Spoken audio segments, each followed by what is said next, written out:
Praise the lord. ప్రభు నామంలో మీ అందరికీ వందనాలు. మరొక బుధవారపు దినాన్ని దేవుని వాక్యమును వినడానికి మిమ్మల్ని అందరినీ ఆహ్వానిస్తున్నాను. చాలా సంతోషం. మరొక దినాన్ని మళ్ళా మీతో కలిసి దేవుని వాక్యాన్ని పంచుకోవడానికి ప్రభు ఇచ్చినటువంటి మహాకృప. పిల్లరా, మనం ఎలా ఉంటున్నప్పటికీ కూడా దేవుని వాక్యాన్ని వినడానికి ఈ విధంగా మనము కొనసాగుతున్నాం. దేవుని కృపను బట్టి దేవుడు ఇచ్చినటువంటి మహా సహాయం ఇది. దాన్ని బట్టి నేను దేవునికి స్తోత్రాలు చెల్లిస్తుంటున్నాను. ఈ సమయంలో దేవుని వాక్యాన్ని మనం పరిశీలన చేసే ముందు ప్రార్థన చేసుకుందాం. తర్వాత దేవుని వాక్యాన్ని పరిశీలన చేద్దాం. పరిశుద్ధమైన దేవా, ఘనమైన తండ్రి, మీ పాదములకు వందనాలు ప్రభా, స్తోత్రాలు చెల్లిస్తుంటున్నాం తండ్రి. దేవా, ఇదిగో తండ్రి, మరలా తిరిగి దేవా ఈ బుధవారపు దినాన్ని దేవా నాయన మీ నామాన్ని దేవా మహింపరచడానికి, ఘనపరచడానికి, నీ వాక్యంలో నుంచి కొన్ని సత్యాలు మళ్ళా ప్రభా మేము తెలుసుకోవడానికి తండ్రి, ఈ దినాన్ని మీరు మాకు ఇచ్చినటువంటి మంచి సమయాన్ని బట్టి ప్రభా మీకు స్తోత్రాలు చెల్లిస్తుంటున్నాం నాయన. దేవా, వాక్యాన్ని విశదీకరిస్తుంటుండగా నీ ప్రత్యేకమైన మీ కృప దయచేయండి. దేవా, మీ వాక్కులు మాకు అనుగ్రహించండి ప్రభా. ఇదిగో తండ్రి, సంఘమునకు క్షేమము కలగడానికి ప్రభా నాయన మీ మహాకృపను బట్టి ఈ విధంగా ప్రభా నాయన మేము గృహాల్లో ఉంటున్నప్పటికీ ప్రభా, ఈ లాక్డౌన్ సమయంలో బయటకు రాకుండా ఇంట్లో ఉంటున్నప్పటికీ కూడా ప్రభా వాక్యాన్ని దేవా నాయన మా దగ్గరికే మీరు తీసుకుని వస్తున్నందుకు మీకు స్తోత్రాలు చెల్లిస్తున్నాం. ఈ మంచి టెక్నాలజీ బట్టి ప్రభా మీకు స్తోత్రాలు తండ్రి. ఈ దినాన్ని బిడ్డలు దేవా నాయన ఎవరైతే ప్రభా వాక్యం కొరకు ఆశపడి వాక్యాన్ని వింటున్నారో బిడ్డలందరినీ మీ చేతులకు అప్పగిస్తున్నాం. మీరు మాతో మాట్లాడండి, మమ్మల్ని సిద్ధపరచండి, మీ నామాన్ని మహింపరచుకోనండి. యేసుక్రీస్తు నామంలో అడుగుచున్నాం తండ్రి. ఆమేన్, ఆమేన్, ఆమేన్. పిల్లరా, మనము ప్రతి బుధవారం సమయంలో మన మందిరంలో కూడుకునేటప్పుడు మనం కానుకలు తీసుకుంటాం. అది కూడా మనందరికీ బాగా గుర్తుంది కనుక దయచేసి ఈ దినాన్ని కూడా ఇది మనము ఒకవేళ ఇలాగా ఇంట్లో ఉండి నడిపిస్తున్నప్పటికీ కూడా దయచేసి ఈ విషయాన్ని, ఆ క్రమాన్ని మర్చిపోవద్దని మనం చేస్తున్నాను. కానుకలు మీరు బుధవారం ఇచ్చేటువంటి కానుకలు తీసుకొని ప్రత్యేకపరిచి ఆదివారం పూట మిగిలినటువంటి దినాల్లో మీరు ఏ కానుకలు అయితే తీసారో ఆ కానుకలన్నింటినీ మందిరం కొరకు తీసేటువంటి కానుకల్ని మందిరంలోనే తీసుకురావాలి కనుక వాటిని వేరుగా భద్రపరిచి దయచేసి ఆ సమయానికి మళ్ళా తిరిగి దేవుడి మందిరానికి ద్వారాలు తెరిచినప్పుడు మీరు తీసుకుని వచ్చే మందిరానికి ఆ మందిరంలోనే ఇవ్వాల్సిందిగా ప్రభునామంలో మీకు మనవి చేస్తున్నాను. Thank you very much. పిల్లరా, ఈ దినాన్ని ప్రాముఖ్యమైనటువంటి వర్తమానము after the lockdown God's waiting time అనేటువంటిది దేవుడు రాత్రి నాకు ఇచ్చినటువంటి ఉపదేశాన్ని మీతో పంచుకోవాలని ఆశపడుతున్నాను. లాక్డౌన్ తరువాత అందరిలో ఒక ఆలోచన ఉంటుంది. మనం ప్రస్తుతానికి లాక్డౌన్లో ఉన్నాం. ఈ లాక్డౌన్ పర్మనెంట్ కాదు, ఎంతో కాలం ఉండదు. త్వరగానే లాక్డౌన్ తెరుస్తారు. ఒకవేళ దీనికి మందు వచ్చినా మందు రాకపోయినప్పటికీ కూడా, ఈ కరోనా వైరస్కి మందు వచ్చినా మందు రాకపోయినప్పటికీ కూడా ఈ లాక్డౌన్ని తెరుస్తారు. లేకపోతే అన్ని విషయాలు చాలా కష్టం. లాక్డౌన్ తెరిచారు అంటే మన ప్రాణాలని మనం కాపాడుకునేటువంటి బాధ్యత మనదే. మన కుటుంబాలని, మన పిల్లల్ని, మన ఇంటి వారిని కాపాడుకునేటువంటి బాధ్యత కంప్లీట్గా మనదే. కనుక ఈ విషయాల గురించి మనకే అప్పగించబడుతుంది. దాన్ని బట్టి దేవునికి స్తోత్రాలు చెల్లిస్తున్నాను. కనెక్షన్ పోయిందమ్మా. దాన్ని బట్టి నేను దేవునికి స్తోత్రాలు చెల్లిస్తున్నాను ఈ సమయంలో. కనుక ఆ విషయం లోపల మనము కొంచెము ఆలోచన కలిగి ఉండాలి. అందుకనే దేవుని వాక్యంలో నుంచి కొన్ని విషయాలు మీతో చాలా క్లియర్గా పంచుకోవాలని ఆశపడుతున్నాను. దయచేసి ఈ వాక్యాన్ని చాలా జాగ్రత్తగా మనసు పెట్టి వింటేనే కానీ కొన్ని లోతైన విషయాలు మనకి అర్థం కావు. ఎందుకంటే నేను ధ్యానిస్తున్నప్పుడే చాలా ఆశ్చర్యపోయాను నేను ఇంత లోతైన విషయాల గురించి. కనుక ఈ విషయాల్ని మరొకసారి క్షుణ్ణంగా మీతో పంచుకోవాలని ఆశపడుతున్నాను. లాక్డౌన్ ఉంది, మనం ప్రస్తుతానికి లాక్డౌన్లో ఉన్నాం. త్వరగా మనం ఈ లాక్డౌన్లో నుంచి బయటకు రాబోతున్నాం. లాక్డౌన్లో నుంచి బయటకు వచ్చిన తర్వాత మనమే జాగ్రత్తగా కాపాడుకోవడానికి, ఆ డిసిప్లిన్లో ఉండడానికి, అందరిలాగా గవ్వలాడుతూ ఇండిసిప్లిన్లకు వెళ్ళిపోకుండా ఆ డిసిప్లిన్ మెయింటైన్ చేయడానికి, ఇంకా లాక్డౌన్ ఓపెన్ చేయకముందే మనము కాస్త కొన్ని విషయాలు నేర్చుకోవడం అనేటువంటిది చాలా మంచిది ప్రియులారా. మనం నేర్చుకోవడమే కాదు కానీ పిల్లలకు కూడా చెప్పాలి. వారు బయటకు వెళ్ళేటప్పుడు ఖచ్చితంగా మాస్క్ ధరించుకోవాలి. సాధ్యమైనంత వరకు గ్లౌజెస్ వేసుకోవడానికి ప్రయత్నం చేయండి. పిల్లలందరికీ, ఇంట్లో వాళ్ళందరికీ కూడా ఆ గ్లౌజెస్ కొనివ్వండి. ఇంతకు ముందు అంటే వాళ్ళు ఏమైనా వేసుకుంటే ఒక వింతగా ఉండేది, కానీ ఇప్పుడు అలా కాదు. మన ప్రాణాన్ని కాపాడుకోవడం, ఒక్క ప్రాణం కాపాడుకోవడం కాదు, ఇంటి వాళ్ళందరినీ కాపాడడం కొరకు. కనుక ఈ సమయంలో దానిని చాలా డిసిప్లిన్గా తీసుకొని ఆ పిల్లలకు కూడా మీరు చెప్పండి, మాస్క్ లేకుండా బయటకు వెళ్ళొద్దని చెప్పండి. అదే సమయంలో ఎక్కువ ఎక్కడైతే మనుషులు గుంపుగా ఉంటారో ఆ ప్రాంతానికి వెళ్లకుండా దూరంగా ఉంటే మంచిది. ఒకవేళ ఏదైనా వస్తువులు కొనడానికి వెళ్ళినప్పుడు ఆ ప్రాంతంలో అధికంగా మనుషులు ఎక్కువ ఉంటున్నప్పుడు, చాలా దగ్గరగా ఉంటున్నప్పుడు కావాలంటే తర్వాత కొనుక్కోవచ్చు, కానీ ఆ సమయం లోపల దయచేసి ఆ గుంపులోకి వెళ్ళడానికి ప్రయత్నం చేయొద్దు అనేటువంటి మాట సేవకునిగా మీతో నేను ఈ మాట చెప్తున్నాను. దయచేసి please follow the rules and regulations and principles also. ఆ విషయాన్ని జ్ఞాపకం ఉంచుకోవాల్సిందిగా మనం చేస్తున్నాం. ఈ సమయంలో పిల్లరా, బైబిల్ దేవుని వాక్యంలో నుంచి అంటే లాక్డౌన్ తర్వాత జరిగిన సంఘటనలు ఎలాగునో జరిగాయి అనేటువంటిది కొంచెం మనం పరిశీలన చేద్దాం.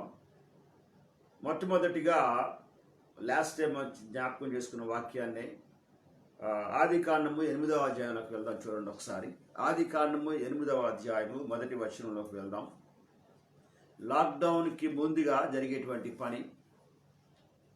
Okay, yes. ఆదికాండము 8వ అధ్యాయము 1వ వచనము. దేవుడు నోవహును అతనితో కూడా ఓడలోనున్న సమస్త జంతువులను సమస్త పశువులను జ్ఞాపకము చేసుకొనెను. దేవుడు భూమి మీద వాయువు విసరునట్లు చేయటం వలన నీళ్లు తగ్గిపోయాను. ఈ మాట చాలాసార్లు మనం విన్నాం కనుక మళ్ళీ విన్న వాక్యమేనా అనేటువంటి ఆలోచన మనకు రావచ్చును, కానీ దీని వెనుక ఒక విషయాన్ని మీకు చెప్పాలని ఆశపడుతున్నాను. ఈ యొక్క లాక్డౌన్కి ముందు అంటే ఈ నోవహు దినాల్లో భయంకరమైనటువంటి జలప్రళయం రావడం మనకు తెలుసు. ఆ జలప్రళయము 40 దినాలు రాత్రులు పగలు బహు భయంకరంగా ఆ జలప్రళయం రావడాన్ని బట్టి, దేవుడు పంపించడాన్ని బట్టి భూమి అంతా నీటితో నిండిపోయింది. భూమి అంతా నీటితో నిండిపోయిన తర్వాత నీటి లోపల భూమి ఉంది. ఇంకా భూమి అనేటువంటిది ఏమాత్రం కూడా కనిపించట్లేదు. ఆ పైని ఓడ మనకి కనబడతా ఉంది కదా అండి. ఎస్. ఆ సమయం లోపల తిరిగి మళ్ళా నోవహును దేవుడు జ్ఞాపకం చేసుకున్నాడు. అయిన తర్వాత దేవుడు జ్ఞాపకం చేసుకున్న తర్వాత ఒక బలమైనటువంటి గాలిని దేవుడు పంపించాడు. ఆ గాలి రాగానే వాక్యంలో రాయబడినటువంటి మాట ఏంటంటే, దేవుడు భూమి మీద వాయువు విసురునట్లు చేయటం వలన నీళ్లు తగ్గిపోయిననే మాట కనబడుతుంది. అది ఉదయాన్నే గాలి రావడం ప్రారంభిస్తే సాయంకాలానికి నీళ్లు తగ్గిపోలేదు ఆ మాత్రం కూడా. గాలి వచ్చి విసరడానికి నీళ్లు తగ్గిపోయి నోవహు ఓడలో నుంచి బయటకు రావడానికి మధ్య లోపల చాలా దినాలు పట్టింది. ఇది ఇంతకుముందు నేను వాక్యాన్ని బోధించినప్పుడు దీన్ని చాలా క్లియర్గా నేను విశదీకరించాను. చాలా సమయం పట్టింది. నోవహు దినాల్లో ప్రారంభించబడినటువంటిది ఇది. అంటే ఆ దినాల్లో జరిగినటువంటిది ఇంతకు ముందు ఎప్పుడైనా జరిగిందా, తర్వాత ఎప్పుడైనా జరిగిందా అని మనం పరిశీలన చేసినట్లయితే పిల్లరా, నోవహు దినాలు తరువాత ఫ్లడ్స్ వచ్చాయి కానీ, సునామీలు వచ్చాయి కానీ, ఇలాంటి జలప్రలయం వచ్చి కంప్లీట్గా భూమిని నింపేయలేదు ఏమాత్రం కూడా. భూమి లేకుండా చేయబడలేదు. మనుషులందరూ ఏమాత్రం కూడా చనిపోలేదు. అలాగా మనుషులు చనిపోయారు ఆయా సమయాల్లో తెగుళ్ళు వచ్చినప్పుడు. మిలియన్స్ ఆఫ్ పీపుల్ చనిపోయారు, కానీ దేవుడు సంపూర్తిగా భూమి మీద మనుషులను నాశనం చేస్తలేదు. ఎందుకంటే నోవహు దినాల లోపల లాక్డౌన్ నుంచి బయటకు వచ్చిన తర్వాత నోవహు బలిపీఠాన్ని కట్టి బలి అర్పించిన తర్వాత దేవుడు ఆ దినాన్ని ఒక ప్రమాణాన్ని చేశాడు. దేవుని యొక్క మాట లోపల మనం పరిశీలన చేసినట్లయితే ఒక ప్రమాణం ఏముందంటే, దేవుని యొక్క దీని లోపల 20 వచనంలో ఉంటుంది. అప్పుడు నోవహు యెహోవాకు బలిపీఠము కట్టి, ఆదికాండము 8వ అధ్యాయము 20వ వచనం. అప్పుడు నోవహు యెహోవాకు బలిపీఠము కట్టి పవిత్ర పశువులన్నిటిలోనూ పవిత్ర పక్షులన్నిటిలోనూ కొన్ని తీసుకొని ఆ బలిపీఠం మీద దహన బలి అర్పించాను. అప్పుడు యెహోవా ఇంపైన సువాసన ఆఘ్రానించి, ఇక మీదట నరులను బట్టి భూమిని మరలా శపింపను. ఆమేన్. ఎందుకనగా నరుల హృదయాలోచన వారి బాల్యము నుండి చెడ్డది. నేను ఇప్పుడు చేసిన ప్రకారంగా ఇకను సమస్త జీవులను సంహరింపను. భూమి నిలిచియున్నంత వరకు వెదకాలమును కోతకాలమును శీతోష్ణములను వేసవి శీతాకాలములను రాత్రింబగలను ఉండక మానవని తన హృదయములో అనుకొనెను. అనగా ఈ జలప్రళయం అయిపోయిన తరువాత నోవహు బయటకు వచ్చి బలి అర్పించిన తర్వాత దేవుడు ఆ బలిని తీసుకొని దానిని అంగీకరించిన తరువాత దేవుడు తన మనస్సులో తన హృదయములో, చూడండి ఒకసారి, తన హృదయములో ఆఖరి 22వ వచనం ఆఖరి భాగంలో తన హృదయములో అనుకున్నాడు. దేవుడు హృదయములో ఒక నిర్ణయాన్ని తీసుకున్నాడు. ఏమని నిర్ణయం అంటే 21వ వచనం లోపల, ఇక మీదట నరులను బట్టి భూమిని మరలా శపించును అని చెప్పి, నరులను శపించను అనే మాట కాదు, భూమిని శపించును అనే మాట చెప్పాడు. ఎందుకనగా నరుల హృదయాలోచన వారి బాల్యము నుండి చెడ్డది. నేను ఇప్పుడు చేసిన ప్రకారంగా ఇకను సమస్త జీవులను సంహరింపను అని చెప్పాడు. అనగా ఈ వాక్యాన్ని మనం పరిశీలన చేసినట్లయితే దేవుడు సంపూర్తిగా మనుషుల్ని నాశనం చేస్తాననేటువంటి మాట చెప్పలేదు, భూమిని శపించను అని చెప్పాడు. కానీ నోవహు దినాలు వచ్చినప్పుడు జలప్రళయము పూర్తిగా భూమికి అప్పివేయబడింది. నోవహు దినాలు తరువాత చాలా తెగుళ్ళు వచ్చాయి, చాలామంది మనుషులు లయమైపోయారు. కానీ దేవుని యొక్క మాట ప్రకారంగా భూమి శపించబడలేదు. అదే సమయం లోపల మరొక మాట మనం పరిశీలన చేసినట్లయితే భూమి నిలిచినంత వరకు అనే మాట కనబడింది. తర్వాత చూడండి ఒకసారి 21వ ఆఖరి భాగం, నేను ఇప్పుడు చేసిన ప్రకారంగా ఇకను సమస్త జీవులను సంహరింపను అనే మాట చెప్పాడు. దేవుడు ఇచ్చినటువంటి హృదయంలో ఏ మాట అయితే అనుకున్నాడో ఆ మాట మీదే నిలబడి దేవుడు విస్తారంగా మనుషులు చనిపోయేటువంటి పరిస్థితి రాకుండా పూర్తిగా లేకుండా చేయలేదు. కానీ మనుషుడు తన పాపాన్ని బట్టి శిక్ష అనుభవించడానికి కొన్ని సమయాల లోపల తెగుళ్ళు దేవుడు పంపించాడు. ఇప్పుడు మీకు ఒక మాట చెప్తాను. దేవునికి అంటే నోవహు దినాలకి తరువాత భూమిని కంప్లీట్గా ముంచేసేటువంటి జలప్రళయం రాలేదు. నోవహు ముందు ఎప్పుడైనా వచ్చిందా ఇలాంటి జలప్రళయం అయినటువంటి దాన్ని పరిశీలన చేసినట్లయితే ఒక భాగంలో మనకి కనబడుతుంది. భూమి నోవహు దినాల్లో బల భాగమేనండి. నోవహు దినాల్లో జలప్రళయం వచ్చి భూమిని కంప్లీట్గా ముంచేసింది. భూమి ఏమైందంటే నీటి లోపల కంప్లీట్గా పైన కింద కూడా నీరు ఆక్రమించి నీటి లోపల ఉంది. ఇదే భాగాన్ని మనం పరిశీలన చేసినట్లయితే చూడండి ఒకసారి ఆదికాండము 1వ అధ్యాయానికి వచ్చినట్లయితే ఆదికాండము 1వ అధ్యాయంలో 1వ వచనము 2వ వచనము ఉంటాయి. ఆది యందు దేవుడు భూమి ఆకాశములను సృజించును అనేటువంటి మాట చెప్తాడు. తర్వాత 2వ వచనం అలా కంటిన్యూ అవుతుంది. ఆ 2వ వచనం మాట ఏంటంటే, భూమి నిరాకారముగాను శూన్యముగాను ఉండెను, చీకటి అగాధ జలము పైన కమ్మి ఉండెను, దేవుని ఆత్మ జలముల పైన అల్లాడుచుండినటువంటి మాట. ఇదే మాట చాలా జాగ్రత్తగా మనం పరిశీలన చేస్తే ఆదికాండం 8వ అధ్యాయం 1వ వచనంలో ఈ భాగం మనకి కనబడుతుంది. అంటే మాటలు అంటే ఇదే ఆ మీనింగ్ అక్కడ మనం చూడగలము. 1వ వచనంలో ఏమంటాడంటే ఆదికాండం 1వ అధ్యాయం 1వ వచనంలో ఆది యందు దేవుడు భూమి ఆకాశములను సృజించినటువంటి మాట. దానిని నేను ఇంగ్లీష్ బైబిల్లో తీసి నేను పరిశీలన చేసినప్పుడు యాంప్లిఫైడ్ బైబిల్ వెర్షన్లో మంచిగా రాయబడి ఉంది. ఏం రాయబడింది అంటే దేవుడు ఏ పని చేసినప్పటికీ కూడా ఆయన లేఖనాలు బట్టే చేస్తాడు. ఆయన ఆదికాండం 1వ అధ్యాయంలో ఆ 2 వచనాల మధ్యలో దేవుడు ఎలాగైతే చేశాడో అదే రీతిగా తిరిగి మళ్ళా నోవహు దినాల్లోని కూడా ఆ ప్రకారంగానే ఆయన చేశాడు. ఏ స్టెప్ కూడా ఆయన మార్చలేదు ఏమాత్రం కూడా. మొదటి వచనం మాట ఏంటంటే ఇన్ ద బిగినింగ్ అనేటువంటి మాట ఉంది ఆది కాండం లోపల మొదటి అధ్యాయం మొదటి వచనంలో రాయబడినటువంటి మాట. ఇన్ ద బిగినింగ్ మామూలుగా ఒక మామూలు బైబిల్లో God created heaven and earth అనేటువంటి మాట ఉంటుంది. కింగ్ జేమ్స్ వర్షన్లో కానీ మరికొన్ని వాటి లోపల God created heaven and earth. In the beginning God created heaven and earth అంటే ఆది అందు దేవుడు భూమి ఆకాశములను సృజించినటువంటి మాట.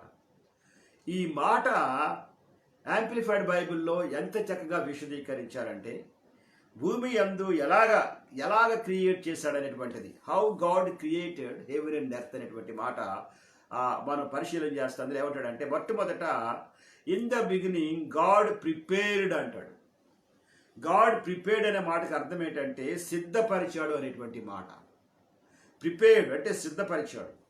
రెండో మాట ఏమంటాడంటే ఫార్మ్డ్ అంటాడు. FORMED ఫార్మ్డ్ అంటాడు.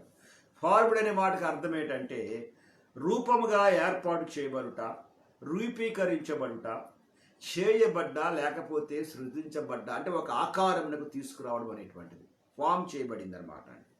అంటే ప్రిపేర్డ్ సిద్ధపరిచాడు, దానికి ఒక ఆకారాన్ని ఏర్పాటు చేశాడు. తర్వాత ఇంకొక మాట ఏమిచ్చాడంటే ఫ్యాషన్డ్ అన్నాడు. ఫ్యాషన్ అంటే God in the beginning God prepared form and fashion అనేటువంటి మాట. ఫ్యాషన్ అనేటువంటి మాటకు అర్థం ఏంటంటే ఆకారముగా ఏర్పడుట, రూపము ఏర్పాటు చేయబడుట. గమనించారా అండి? అంటే దేవుడు భూమిని చేసినప్పుడు ఈ మూడు విషయాలు అందులోపల మొదటి అధ్యాయము మొదటి వచనంలో కనబడతాయి. ఆది కాండము మొదటి అధ్యాయం మొదటి వచనంలో ఈ మూడు కనబడతాయి. ఒకటి సిద్ధపరిచాడు, రెండు రూపంగా ఏర్పరిచాడు, మూడు ఏమన్నాడంటే తర్వాత ఆకారముగా రూపాన్ని ఏర్పాటు చేశాడు. Praise the Lord. God created heaven and earth అంటే ఈ విధంగా దేవుడు ఆ యొక్క భూమిని తయారు చేశాడు. అది అయిన తర్వాత రెండో భాగంకి వచ్చినప్పటికీ, రెండో వచనంకి వచ్చినప్పటికీ ఏమంటాడంటే భూమి నిరాకారముగాను శూన్యముగాను ఉండరు అనేటువంటి మాట ఉంటుంది. The earth was formless and empty and darkness అనే మాట ఉంటుంది. And covered the deep waters and the spirit of God was moving అనేటువంటి మాట ఉంటుంది. చూడండి ఒకసారి. భూమి నిరాకారముగాను శూన్యముగాను ఉండెను, చీకటి అగాధ జలము పైన కమ్మి ఉండెను, దేవుని ఆత్మ జలముల పైన అల్లాడుచుండెను. నేను ఈ వాక్యాన్ని పరిశీలన చేసినప్పుడు జలప్రలయము అనేటువంటిది కంప్లీట్గా భూమి నీటితో నిండిపోవడం అనేటువంటిది నోవహు దినాల్లో మొదటిది కాదు అనిపించింది నాకు. ఎందుకంటే దేవుడు హీ క్రియేటెడ్ ద ఎర్త్ చేసేసాడు ఆయన కంప్లీట్గా. ఇది మొత్తం అంతా ఎర్త్ అంతా కంప్లీట్ లేకుండా చేసేసి దేవుడు మళ్ళా కొత్త భూమిని ఆయన చేసేటువంటి మాట లేదు.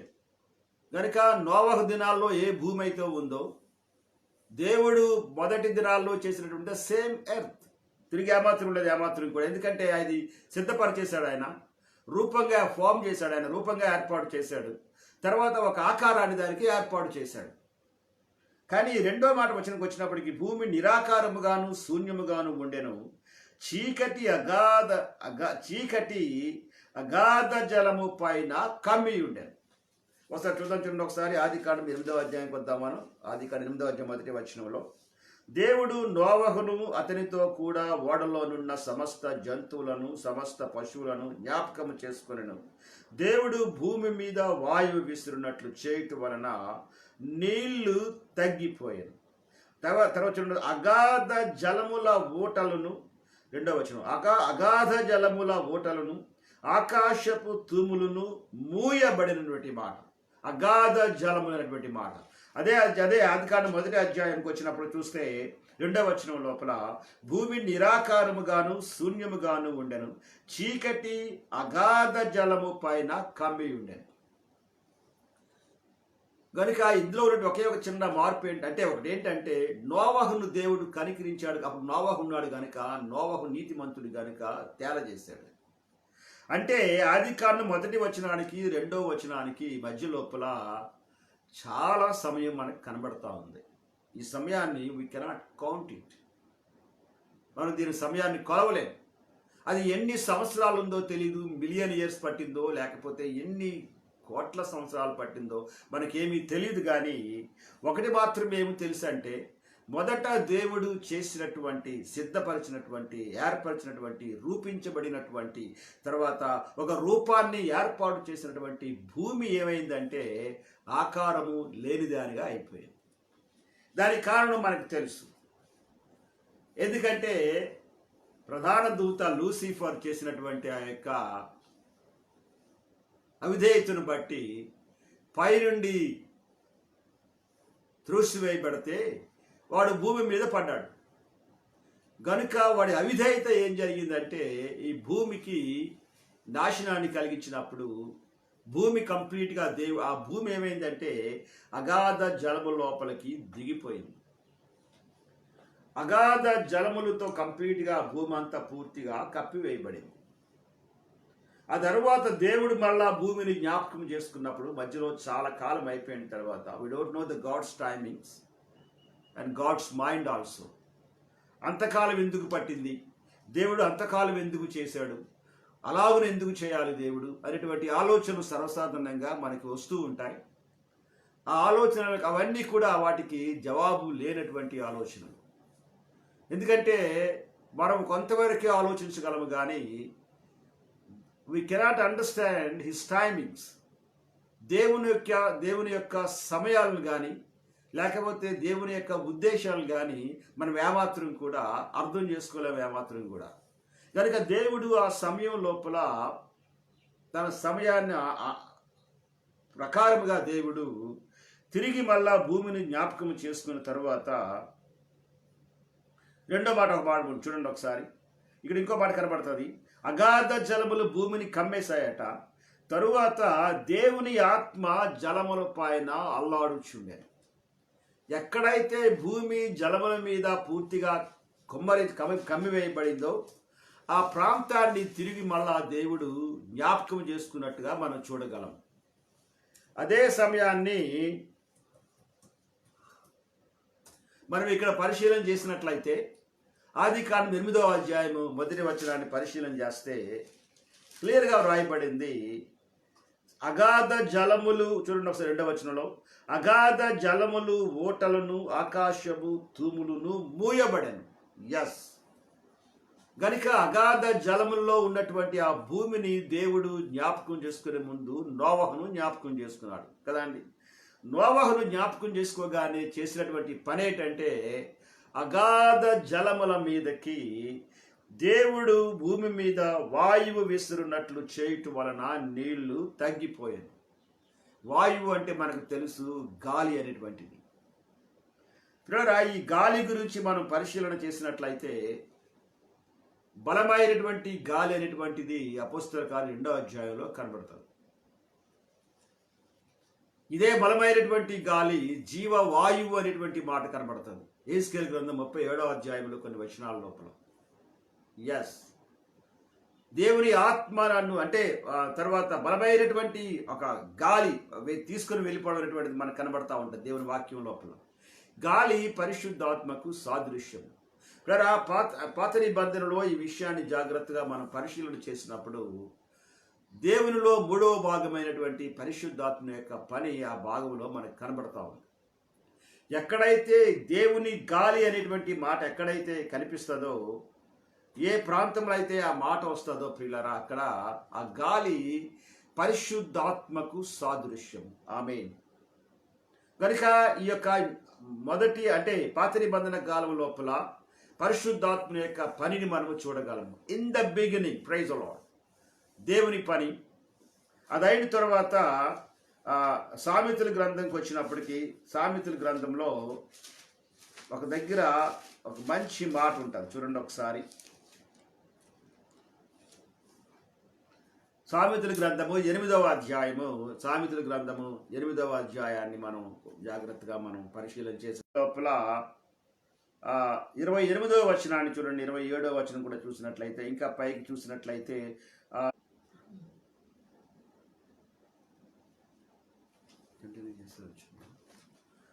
ఓకే, ఈ సమయం లోపల ఈ భాగాన్ని సామెతల గ్రంథము 8వ అధ్యాయము మళ్ళా మనం చూడండి ఒకసారి 23వ వచనం నుంచి. అనాది కాలము మొదలుకొని మొదటి నుండి భూమి ఉత్పత్తి అయిన కాలమునకు పూర్వము నేను నియమింపబడి తిని, ప్రవాహ జలములు లేనప్పుడు, నీళ్లతో నిండిన ఓటలు లేనప్పుడు నేను పుట్టి తిని, పర్వతములు స్థాపింపబడక మునుపు, కొండలు పుట్టక మునుపు, భూమిని దాని మైదానములను ఆయన చేయక మునుపు, నేల మట్టిని రవంతయు సృష్టింపక మునుపు నేను పుట్టి తిని, ఆయన ఆకాశ విశాలములను స్థిరపరిచినప్పుడు, మహాజలముల మీద మండలములను నిర్ణయించినప్పుడు నేను అక్కడ నుంటిని, ఆయన పైన ఆకాశమును స్థిరపరిచినప్పుడు, జలధారలను ఆయన బిగించినప్పుడు, జలములు తమ సరిహద్దులు మీరకుండునట్లు ఆయన సముద్రమునకు పొలిమేరను ఏర్పరిచినప్పుడు,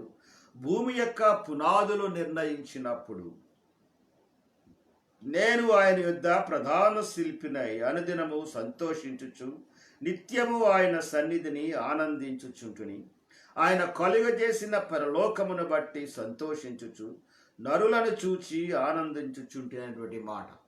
పిల్లరా, ఈ భాగం అంతా కుమారుడైన యేసు ప్రభు వారికి సాదృశ్యం. మనకు దేవునిలో ఉన్నటువంటి 3 భాగాల్లో తండ్రి, కుమార, పరిశుద్ధాత్మ లోపల మన భాగాన్ని మనం పరిశీలన చేసినట్లయితే గాడ్ క్రియేటెడ్ అనేటువంటి మాట మనకు కనబడుతుంది తండ్రి చేతిలో. ఆ సమయం లోపల కుమారుడు ఎక్కడ ఉన్నాడు అనేటువంటి పరిశీలన చేసినట్లయితే, ఈ భాగాన్ని మనం పరిశీలన చేసినట్లయితే కుమారుని గురించి మనకు అర్థమవుతుంది. ఆది కాండం 8వ వచనం మళ్ళీ మనకు వచ్చినప్పుడు, అంటే దేవుని ఆ మొదటి అధ్యాయంలో మళ్ళీ ఆది కాండం 1వ అధ్యాయము 2వ వచనంకి వచ్చినప్పటికీ దేవుని ఆత్మ జలముల పైన అల్లాడుచుండెను అనేటువంటి భాగానికి వచ్చినప్పటికీ పిల్లరా, ఇక్కడ దేవుని భాగంలో 3వ భాగాన్ని మనం పరిశీలన చేయగలుగుతున్నాం. అంటే దేవుడు అంటే ఆ యొక్క 3 భాగాలు ఈ క్రియేషన్ లోపల, లేకపోతే తిరిగి మళ్ళా రివైవ్ చేయడం విషయం లోపల ఎలాగనో పని చేస్తున్నాయో మనకు తెలియచేయబడతా ఉంది. తండ్రి క్రియేటెడ్గా మనకు కనబడుతున్నాడు. ఆయన కుమారుడు ప్రక్క నుండి వాటన్నిటి విషయం లోపల పరిశీలన చేసే వ్యక్తిగా ఆయన కనబడుతున్నాడు. పరిశుద్ధాత్మ దేవుడు ఆ సమయం లోపల ఏవైనా సరే ఒకవేళ నాశనము అంటే లేకపోతే కొంచెం జరగలేని విషయాలు జరిగినప్పుడు దానిని రివైవ్ చేయడానికి పరిశుద్ధాత్మ దేవుడు మనకి సాదృశ్యంగా మనకు కనబడుతున్నాడు. Praise the Lord. కనుక అంటే మొదటి భాగంలోనే మొదటి వచనం లోపల తండ్రి కుమారుడు యొక్క పద్ధతి మనం చూడగలుగుతున్నాం. మరి సామెతల గ్రంథాన్ని మనం పరిశీలించినప్పుడు 2వ వచనంకి వచ్చినప్పటికీ దేవుని ఆత్మ జలముల పైన అల్లాడుచుండెను అనేటువంటి మాట చూస్తున్నాం. అంటే తిరిగి మళ్ళా రెన్యూ చేయడానికి. Praise the Lord. అలాగే ఆది కాండం 8వ అధ్యాయాన్ని కూడా మనం పరిశీలన చేసినట్లయితే దేవుడు భూమి మీద వాయువు విసురున్నట్లు చేయటం వలన నీళ్లు తగ్గిపోయాను. ఈ భాగాన్ని మళ్ళా ఇక్కడ కూడా మనం పరిశీలన చేసినట్లయితే పరిశుద్ధాత్మ యొక్క పని మనకి కనబడతా ఉంది. అంటే మొదటి భాగాన్ని మనం జాగ్రత్తగా చూస్తే ఆదికాండం 1వ అధ్యాయానికి వచ్చినప్పటికీ ఆ భాగాన్ని మనం చాలా జాగ్రత్తగా మనం పరిశీలన చేసినట్లయితే మనం చూసినప్పుడు మనకు కనబడినటువంటిది 2వ వచనం వచ్చినప్పుడు కనబడుతుంది కదండి. ఏమనంటే 2వ వచనంలో, 1వ అధ్యాయం 2వ వచనం లోపల the earth was formless and empty and darkness covered the deep waters and the spirit of God was moving అనేటువంటి మాట కనబడుతుంది. దేవుని ఆత్మ జలముల పైన అల్లాడుచుండెను. ఈ మాట ఆ విండ్ అనేటువంటి మాట, వాయువు విసరగా అనేటువంటి మాట, వాయువు అంటే గాలి అనేటువంటి మాట. ఇదే మాట మళ్ళీ మీకు జ్ఞాపకం చేస్తున్నాను. యెహెజ్కేలు గ్రంథం 37వ అధ్యాయము 9వ వచనంలో ఉంటా. చూడండి ఒకసారి. యెహెజ్కేలు గ్రంథము 37వ అధ్యాయము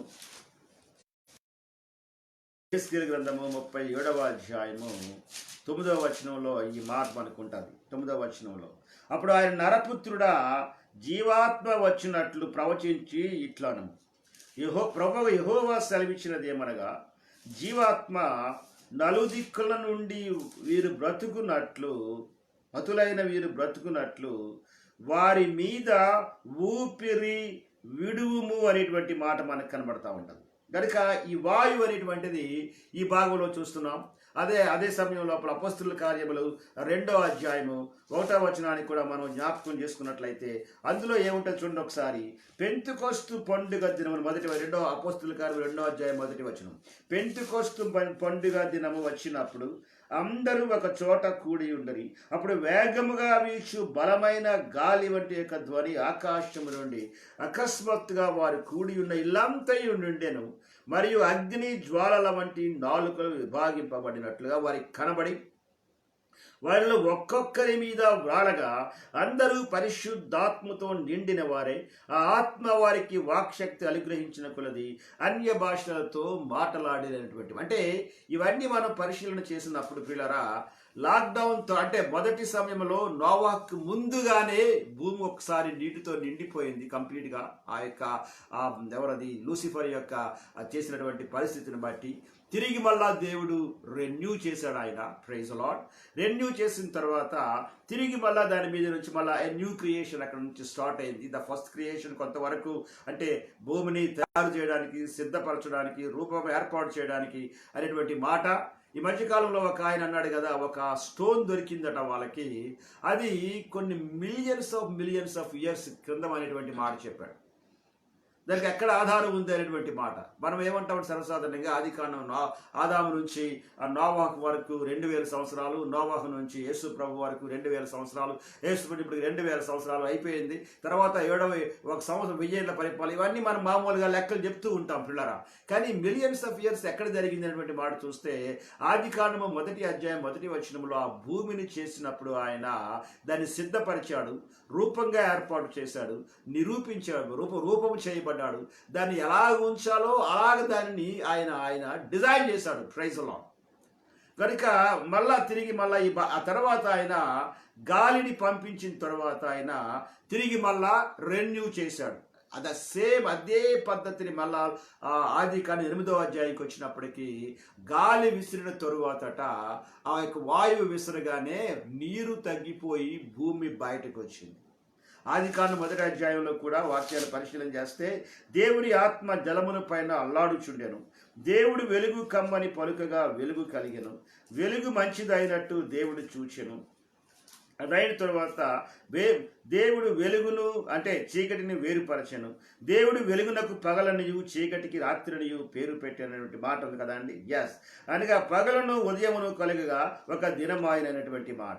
అంటే భూమి చూడండి ఒకసారి మళ్ళీ 9వ వచనంకి వచ్చినట్లయితే, దేవుడు ఆకాశము క్రింద జలమును వీళ్ళు ఒక చోటను కూర్చబడి ఆరిన నేల కనబడును గాక. చూడండి మళ్ళా, దేవుడు ఆకాశము క్రిందినున్న జలము ఒక చోటనే కూర్చబడి ఆరిన నేల కనబడును గాక అని పలుకగా ఆ ప్రకారమాయను.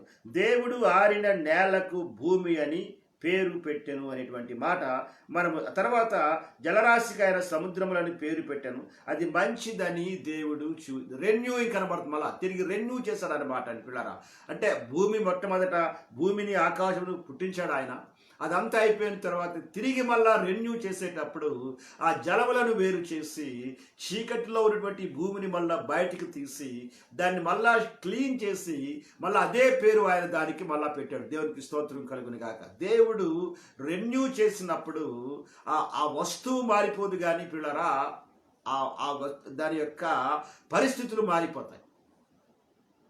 మనిషి జీవితంలో దేవుడు మనిషిని మార్చినప్పుడు మనిషి మారిపోడు, మనిషి ఆకారం మారిపోదు ఏమాత్రం కూడా, మనిషి శరీరం ఏమాత్రం మారిపోదు యేసు ప్రభువారు వచ్చిన తర్వాత. కానీ మనస్సులో మార్పు కలుగుతుంది. Praise Lord. ఆ వ్యక్తి యొక్క ప్రవర్తనలో కానీ, ఆ వ్యక్తి యొక్క మాటలో కానీ, ఆ వ్యక్తి యొక్క జీవన విధానం లోపల మార్పు అనేటువంటిది కలుగుద్ది. అదే పరిశుద్ధాత్మని యొక్క ప్రత్యేకమైనటువంటి పద్ధతి. కనుక ఈ సమయంలో పిల్లరా మళ్ళీ మనం పరిశీలన చేశాం కదా అండి. ఎస్, అంటే జలప్రలయానికి ముందుగానే భూమి ఒక్కసారి కంప్లీట్గా మూయబడింది. తర్వాత మళ్ళీ దేవుడు జ్ఞాపకం చేసుకొని భూమిని బయటకు తీసి జలములను వేరు చేసి దాన్ని మళ్ళీ రెన్యూ చేసి అదే పేరు మళ్ళీ దేవుడు దానికి పెట్టాడు. అదైన తర్వాత నోవాహు దినాల్లో జలప్రలయం వచ్చినప్పుడు మళ్ళీ అదే జలప్రలయం ద్వారా భూమి కంప్లీట్గా మునిగిపోయింది. మళ్ళా దేవుడు జ్ఞాపకం చేసుకున్నాడు, వాయువుని విసిరాడు. దేవుని ఆత్మ జలముల పైన అల్లాడుచున్నప్పుడు సమయం లోపల కొద్ది కాలం అయిన తర్వాత నీరంతా ఇంకిపోయిన తర్వాత మళ్ళా దేవుడు భూమిని బయటకు తీసిన తర్వాత అప్పుడు మళ్ళా భూమిని ఆ సమయం లోపల దేవుడు ఆ రెండవసారి భూమిని మళ్ళా అంటే ఆ గాలి తగ్గిపోయిన తర్వాత వర్షం అంతా నీరంతా ఇంకిపోయిన తర్వాత రెండవసారి భూమిలోనికి వచ్చిన తర్వాత చూడండి ఒకసారి 14వ వచనంలో చూద్దాం మనం. ఆది కాండం 8వ అధ్యాయము 14వ వచనంలో రెండవ నెల 27వ దినమున భూమి ఎండి ఉండినటువంటి మాట, అనగా మళ్ళా భూమి కనబడడం ప్రారంభించింది. భూమి కనబడిన తరువాత దేవుడు చెప్పినటువంటి ఈ మాట మీద మళ్ళీ నోవహు వచ్చాడు కనుక అందులో ఏమంటాడంటే అక్కడ దేవుడు ఒక వాగ్దానాన్ని చేశాడు. అప్పుడు యెహోవా 21వ వచనం, అప్పుడు యెహోవా ఇంపైన సువాసన వాగ్దానించి, ఇక మీదట నరులను బట్టి భూమిని మరలా శపించను, ఎందుకనగా నరుల హృదయాలోచన వారి బాల్యం నుండి చెడ్డది, నేను ఇప్పుడు చేసిన ప్రకారంగా ఇకను సమస్త జీవులను సంహరింపను అనేటువంటి మాట చెప్పిన తర్వాత పిల్లరా దేవుడు ఆ వాగ్దానాన్ని చేశాడు. అదే వాగ్దానాన్ని ఆయన కంటిన్యూ చేస్తున్నాడు కనుక ఎంత పాపము విస్తరించిపోయినప్పటికి కూడా దేవుని మాట వినకుండా ఎంత భయంకరంగా మనుషులు ప్రవర్తించినప్పటికి కూడా తన కుమారుణ్ణి పంపించి తన ప్రాణాన్ని పెట్టు రీతిగా ఆయన చేసి ఆ కుమారుని రక్తం ద్వారా మనుషులకు విమోచన కలిగించినటువంటి విషయాన్ని ఏర్పాటు చేసినప్పటికి కూడా మనుషులు ఆ మాట కూడా నమ్మకుండా, ఆ మాట కూడా అంగీకరించకుండా పిల్లరా వారి జీవితాల లోపల దేవునికి విరోధమైనటువంటి విషయాలు మనం చూడగలం. ఈ సమయంలో మరొక మాట మీ జ్ఞాపకం చేస్తాను, చూడండి ఒకసారి. అంటే ఈ దినాలు లాక్డౌన్ అయిన అంటే ఆగిపోయిన తరువాత ఇంకా లాక్డౌన్లోనే ఉంటున్నప్పుడే ఎలాగున్నా ఈ కార్యక్రమాలు జరిగేటువంటి దాన్ని మనం పరిశీలించేద్దాం.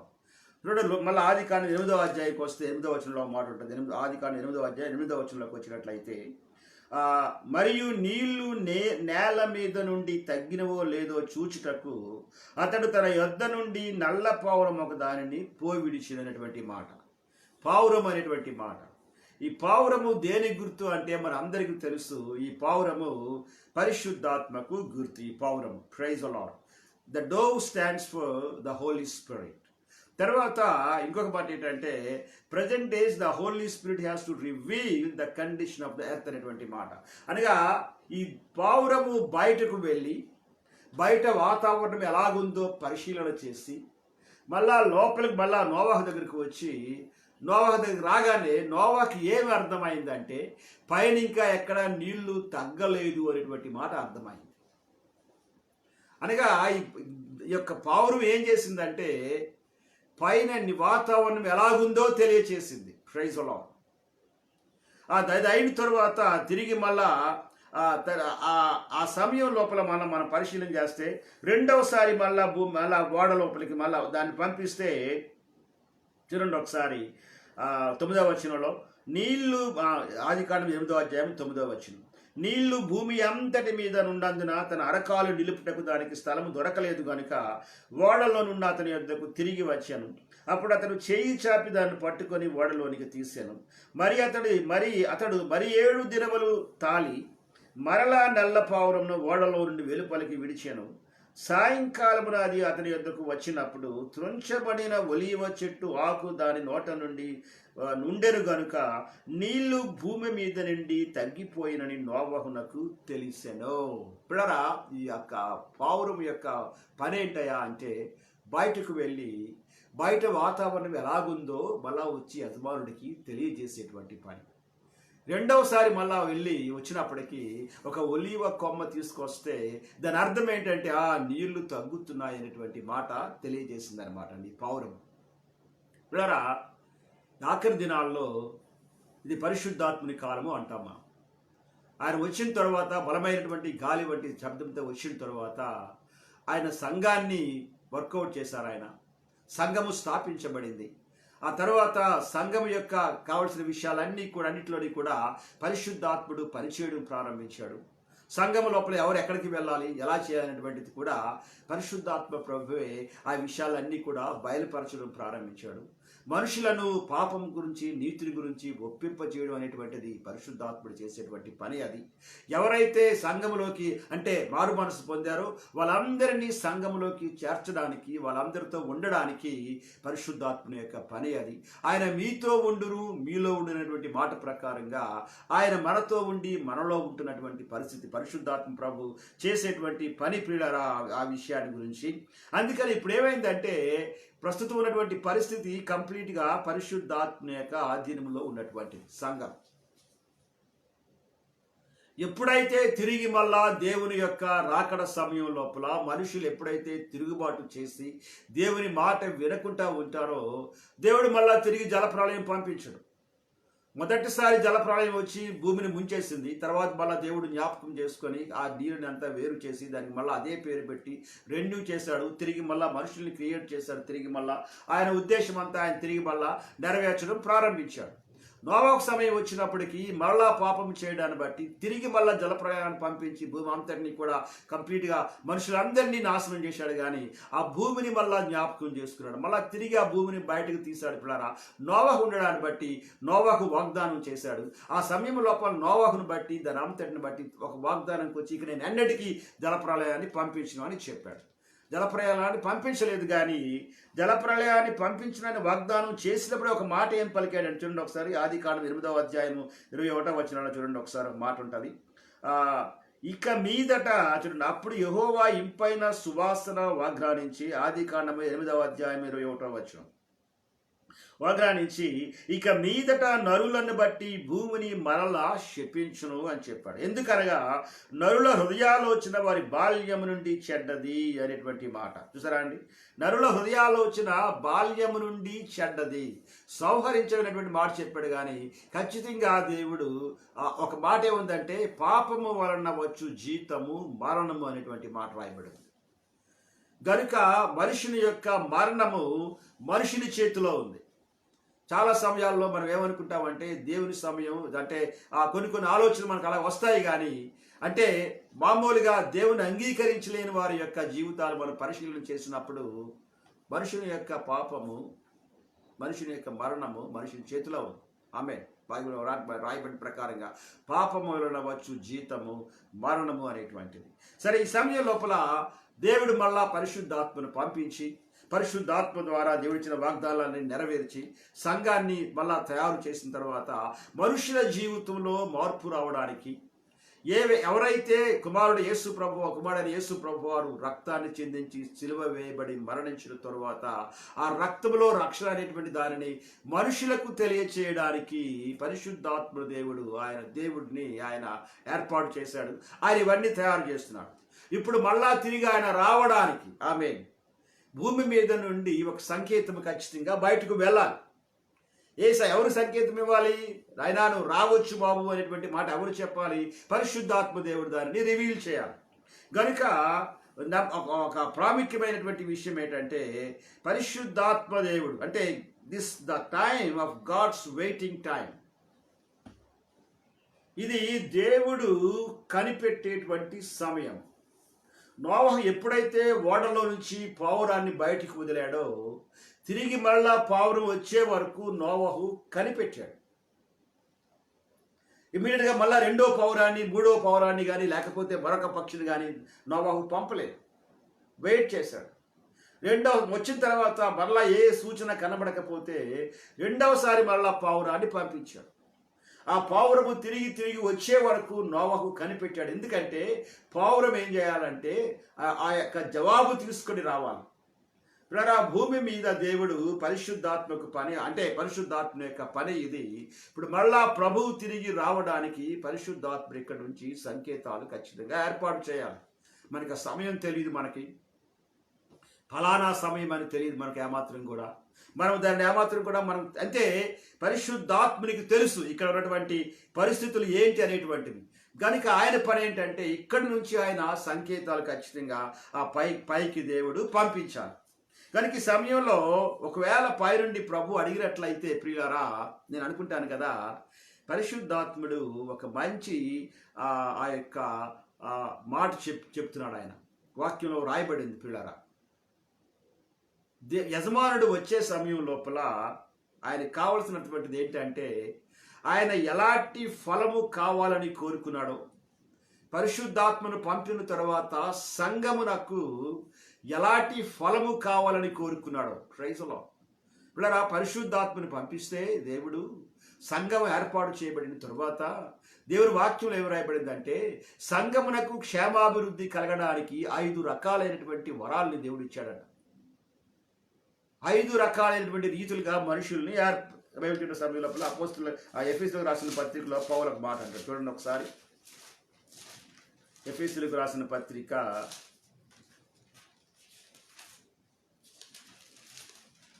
4వ అధ్యాయంలో 4వ అధ్యాయంలో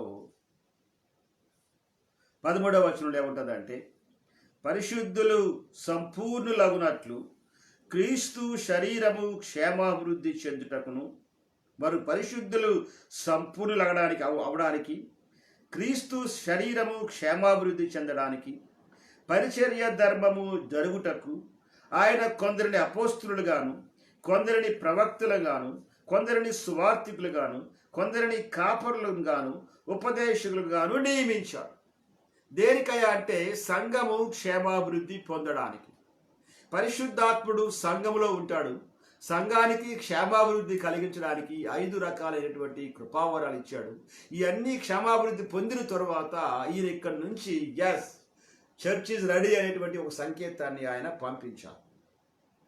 నేను అనుకుంటాను కదా, ఈ సమయం లోపల జలప్రలయం ఎలాగైతే వచ్చి కంప్లీట్గా ప్రపంచాన్ని అంతటిని ముంచేసిందో, ఈ ఆఖరి దినాలు వచ్చినప్పటికీ కరోనా వైరస్ కూడా, ఇంతకుముందు చాలా వైరస్లు వచ్చాయి, ఇలాగ ప్రపంచం అంతా మంచలేదు ఏమాత్రం కూడా.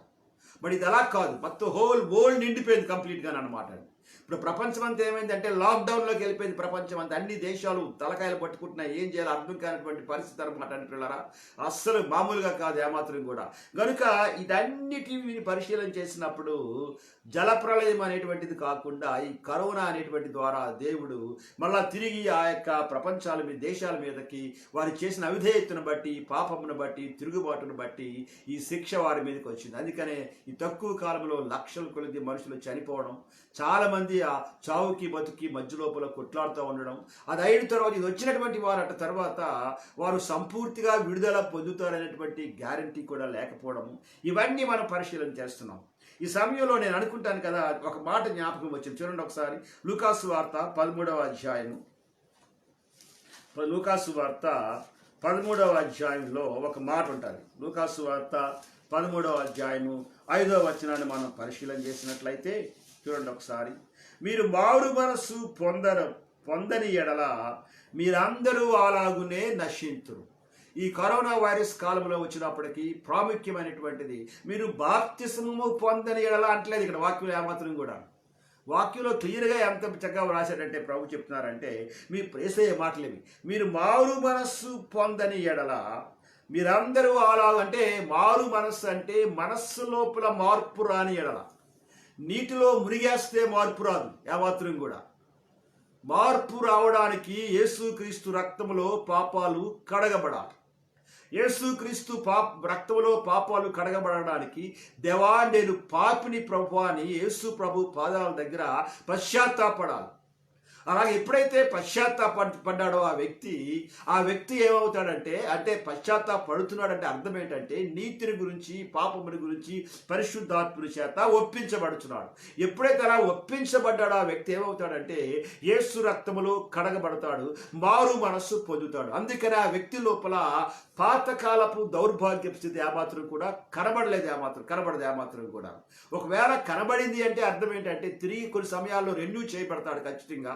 ఒకవేళ రెన్యూ చేయబడకుండా అదే కంటిన్యూ అయిపోతున్నాడంటే, సంవత్సరాలు అయిపోతున్న కొద్ది తన జీవితంలో, పాప జీవితం లోపల మార్పు లేకుండా, ప్రవర్తనలో మార్పు లేకుండా అలాగే కంటిన్యూ అవుతున్నాడని అర్థం ఏంటంటే, ఆ వ్యక్తి యొక్క పశ్చాత్తాపం లోపల ఎక్కడో లోపం ఉంది అనేటువంటి మాట. ఓకే, ఈ సమయంలో చూడండి, ఈ మాట 6వ వచనంకి వచ్చినట్లయితే, మరియు ఆయన వారితో ఈ ఉపమానము చెప్పాను, ఒక మనుష్యుని ద్రాక్ష తోటలో అంజూరపు చెట్టు ఒకటి నాటబడి ఉండెను. అతడు దాని పండ్లు వెదక వచ్చినప్పుడు ఏమీ దొరకలేదు. గనుక అతడు, ఇదిగో 3 ఏండ్ల నుండి నేను ఈ అంజూరపు చెట్టున పండ్లు వెదకుచున్నాను గాని ఏమీ దొరకలేదు. దీనిని నరికివేయుము, దీని వలన ఈ భూమి ఎలా వ్యర్థమైపోవాలనని ద్రాక్ష తోట మాలితో చెప్పాను. అయితే వాడు, అయ్యా నేను దాని చుట్టూ త్రవ్వి ఎరువు వేయి మట్టుకు ఈ సంవత్సరము కూడా ఉండనిమ్ము, అది ఫలించినా సరి, లేని ఎడల నరికించి వేయమని అతనితో చెప్పాను. పిల్లరా, ఇది ఈ మాట జ్ఞాపకం చదువుతున్నప్పుడు నాకు ఒక మాట జ్ఞాపకం వచ్చింది. నోవహు ఓడలో నుంచి పావురాన్ని వదిలిన తరువాత తిరిగి పావురం వచ్చే వరకు నోవహు కనిపెడుతూ ఉంటాడు. రెండవసారి మరలా వదులుతాడు, అవకాశం లేకపోవడం. గమనించారండి ఇక్కడ. ద గ్రేస్ పీరియడ్ ఉంటుంది మనకి ఇక్కడ. మొదటిసారి పంపిస్తాడు, ఏమీ ఉండదు, ఆ మాత్రం కూడా వచ్చే వరకు కనిపెడతాడు. రెండవసారి మరలా పంపిస్తాడు. వచ్చేటప్పుడు చిన్న ఒలీవ కొమ్మ తీసుకొని ఆకు తీసుకురాగానే అప్పుడు ఏమనుకుంటాడంటే, ఎస్, నాకు అర్థమవుతుంది, భూమిని మీద నుంచి నీరు తగ్గుతుంది అనేటువంటి మాట. పిల్లరా, ఇక్కడ ఈ యొక్క సంఘము పరిశుద్ధాత్మని ఆధీనంలో ఉంది. పరిశుద్ధాత్మ దేవుడే ఈ యొక్క సంఘమును ఆయన తయారు చేస్తున్నాడు, అన్ని ఏర్పాటు చేస్తున్నాడు. ప్రభు రాకడ కొరకు సంఘాన్ని ప్రిపేర్ చేస్తున్నాడు. అన్ని విషయాల్లోని కూడా ఆయన కృపావరాలు ఇచ్చి నడిపిస్తూ ఉన్నాడు ఆయన కదండి. అన్ని విషయాలు ఆయన నడిపిస్తూ ఉన్నాడు. కనుక ఈ సమయంలో ఒకవేళ తండ్రి అయిన దేవుడు, ఏంటి సంగతి, నా కుమారుడు సిద్ధంగా ఉన్నాడు, పెండ్లి కుమార్తె సిద్ధంగా ఉందా, నా కుమారుడు రావడానికి సిద్ధంగా ఉన్నటువంటి మాట అడిగితే, ఒకవేళ మనం ఇంకా సిద్ధపడకపోతే దాని దేవుడే నీతో నేరుగా మాట్లాడుతున్నాడు. ఒకవేళ నీవు సిద్ధపడకపోతే నీ గురించే పరిశుద్ధాత్మ దేవుడు ఒక మాట తండ్రికి విజ్ఞాపన చేస్తున్నాడు. ఏమని చూడండి ఒకసారి, లూకాసు వార్త 13వ అధ్యాయం లోపల ఏమంటాడంటే, అయితే 8వ వచనంలో, అయితే వాడు, అయ్యా, నేను దాని చుట్టూ త్రవ్వి ఎరువు వేయి మట్టుకు ఈ సంవత్సరము కూడా ఉండనిమ్ము. చూసారాన్ని ఎంత ప్రత్యేకమైనటువంటి కృప ఉందో. నిన్ను దేవుడు దీవించి నీకు ఉద్యోగం ఇచ్చి, నీ పిల్లలకు ఉద్యోగం ఇచ్చి, నీ జీవితంలో నీ పూర్వీకులకు అనగా మీ యొక్క తల్లులకు వెనకదున్నటువంటి తాతలకు లేనటువంటి ఆ గొప్ప ఆశీర్వాదాన్ని దేవుడు నీకిచ్చి, నీ బిడ్డలకు ఇచ్చి, నిన్ను ఉన్నతమైనటువంటి ప్రాంతంలోనికి తీసుకుని వచ్చినప్పుడు నీవింకా ఆయనకు నమ్మకంగా లేకపోతే, ఇంకా ఆయన వెనుకాతలకు ఆయనతో ఉండకుండా నీ ఇష్టానుసారంగా జీవించడానికి ఒకవేళ నువ్వు నిర్ణయం తీసుకుంటే, ఒకవేళ నీ ఆలోచన ప్రకారంగా నిర్ణయం తీసుకుంటే, ఆయన వచ్చినప్పుడు జాగ్రత్త, మిస్ అయిపోతావు. అందుకనే పరిశుద్ధాత్ముడు నీ గురించి ఆయనను, బాబు కొద్ది కాలం ఆగండి నాయన, ఇదిగో నేనైతే, వాడైతే చూడండి వాక్యం 8వ వచనంలో ఉంది, అయితే వాడు, అయ్యా, నేను దాని చుట్టూ త్రవ్వి ఎరువు వేయి మట్టుకు ఈ సంవత్సరము ఉండనేమో. ఈ ఒక్క సంవత్సరం ఒకవేళ అడిగాడేమో. అందుకని దేవునికి కృపను బట్టి ఆ యొక్క కరోనా వైరస్ అనేటువంటిది విస్తారంగా మన మీదకి రాకుండా కాపుదల కాసింది. Praise the Lord. ఎస్. తర్వాత, అది ఫలించినా సరి, లేని ఎడల నరికి వేయించమని అతనితో చెప్పాను. పిల్లరా, ఈ దినాన్ని నీ జీవితంలో సరైనటువంటి ఆ నమ్మకత్వం లేకపోవడాన్ని బట్టి మరలా పరిశుద్ధాత్ముడు దేవుడితో మాట్లాడుతున్నాడు. ప్లీజ్ లార్డ్, మరొక్కసైపు ఆగు నాయన, ఆ కుమారుణ్ణి నేను దర్శించబోతున్నాను, ఆ కుమార్తెను నేను దర్శించబోతున్నాను.